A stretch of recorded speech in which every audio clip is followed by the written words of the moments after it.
Okay? This is Bruce's house down here in Florida. Beautiful. Guy does okay. Worked hard. Scoop's garage. Not bad. Kind of clean. Kind of organized. Better than mine, that's for sure.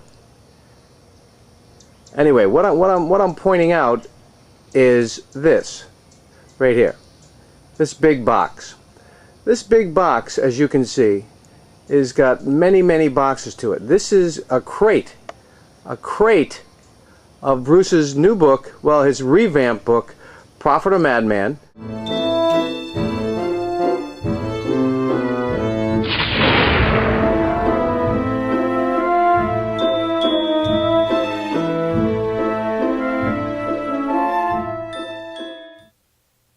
So nighttime came, and we needed a place to sleep. So a couple of them, us, the group, stayed at the local hotel. My wife and I, we went over to Bruce's home where he sleeps. And my wife, by the way, is part of the crew. And she and I have been married for 27 years, and my wife has given me 4 beautiful children. And so she and I went over to Bruce's house, and Bruce's home, he lives, very nice neighborhood. The home is owned by his fiancée, Suni, who you met and you saw in the last episode or so back. And anyway, Bruce lives there, and he, I don't know if he pays rent or not, but who cares? Because that's part of the isn't that part of the story? I mean, it's not his house. That's his ex-wife's home. I mean, that's her home. But I don't want him to think that he owns it because he's an ice cream man. He's poor. He's got a pool. But those are subtleties. We've taken ourselves outside of the realm of duality, and we're not judging in that moment.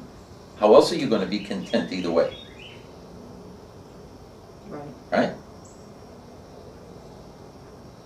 So that ultimately is where we are to move ourselves. But how are you condemning if you try and be good at how is that condemning? What you're doing is you're keeping the energy alive, the energy of judgment. Right. All right, you're fueling it. Because you're labeling it your actions good, therefore anything else is bad. Exactly. Now, you remember what Christ said when he said, "The righteous will never inherit the kingdom." What is the righteous? I'm so good. I'm better than this one, and this one, and this one, and this one, and this one. I wouldn't do such and such, and how can they do this? And I am. And I'm ready for heaven. And Jesus says, I'm sorry, you'll never make it. Well, that's why. Because you're choosing to be here. You're not choosing to be in heaven. As Christians, we're taught you've got to be good to go to heaven. No, you've got to be loved to go to heaven. You see the distinction between these two states? But for the most part, Christianity is not teaching that.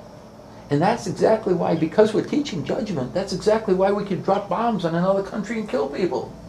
Because we're better. But would you say too that earlier you said if you choose love, then ultimately you get to a level where you would never allow yourself, you just could not do certain things, right?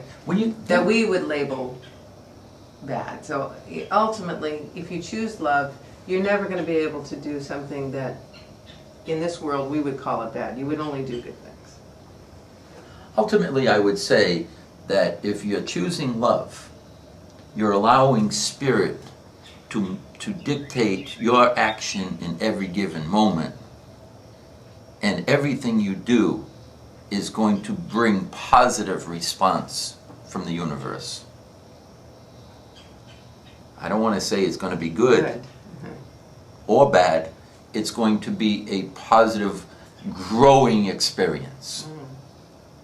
Because God is calling us to awaken ourselves. And this world is there for that purpose. Go back to the beginning.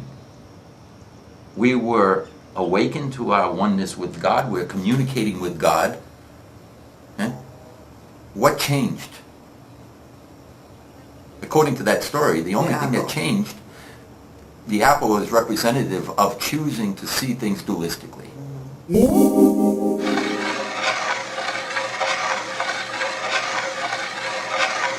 Why don't we get ourselves clear and open our minds and our hearts. I'm your servant.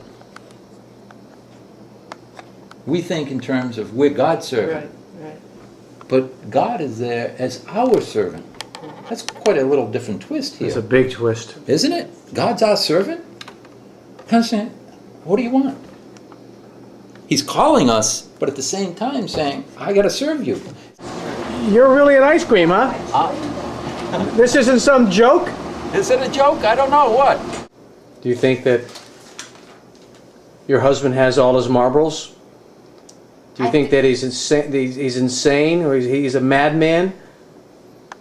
He's not a madman. That I know that. He is or he's not? He's not a madman. That I know that. If people can find, the Virgin Mary and chocolate drippings behind one of their chocolate machines in a factory, I think that God can talk to an ice cream man. In life, there's two roads. Either you go down the narrow road that leads to greatness alongside with God, or you lead down a wide road that leads to the lake of fire. Born in Worcester, Massachusetts, grew up in Shrewsbury, little town, the suburb of Worcester.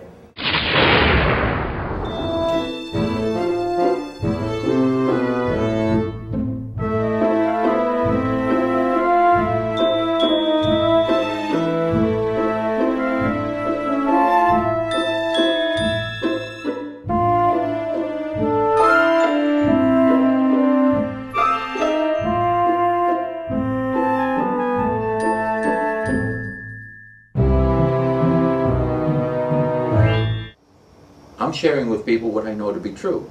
They can say, hey, you're crazy.